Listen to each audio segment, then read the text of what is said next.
Hello, എല്ലാവർക്കും നമസ്കാരം. കേരളച്ചൂരി എന്ന എൻ്റെ യൂട്യൂബ് ചാനലിലേക്ക് എല്ലാവർക്കും സ്വാഗതം. ഇതൊരു അവലേസ് പൊടിയാണ്. ഇത് ഈസി അവലേസ് പൊടിയാണ്. ബാക്കി വന്ന പുട്ടിനകത്ത് നമ്മൾ കുറച്ച് ഏലക്കായ, അധികം ആവരുത്, കുറച്ച് ഒരു 3-4 എണ്ണം, പിന്നെ കുറച്ച് കറിവേപ്പില, കുറച്ച് ജീരകം, കുറച്ച് തേങ്ങ ചിരകിയത്, ഇതെല്ലാം കൂടെ നമ്മൾ മിക്സിയിലിട്ട് പൊടിച്ചതിന് ശേഷം പാൻ ചൂടാക്കണം. എണ്ണയൊന്നും ഉപയോഗിക്കരുത്. പാൻ ചൂടാക്കിയതിന് ശേഷം അതിനകത്തേക്കിട്ട് നന്നായിട്ടൊന്ന് വറുത്തെടുക്കണം. നല്ല ഹൈ ഫ്ലെയിമിലിടണം.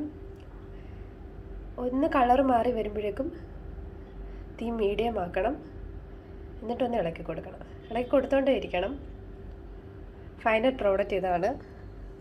അപ്പോൾ ബാക്കി വന്ന പുട്ടുകളൊക്കെ ഉണ്ടെങ്കിൽ, ആരും കഴിക്കത്തില്ലെങ്കിൽ നമുക്കിങ്ങനെ ആക്കിയെടുക്കാം. ഇത് സൂക്ഷിച്ച് വെച്ചാൽ മതി, പെട്ടെന്നൊന്നും കേടായി പോകത്തില്ല. ഇതിൽ നമുക്ക് പഞ്ചസാര ഇട്ട് കഴിക്കാം, ശർക്കര ഇട്ട് കഴിക്കാം, ഏതാണോ ഇഷ്ടം അങ്ങനെ ഇട്ട് കഴിച്ച് വെക്കാം. അപ്പോൾ താങ്ക് യു.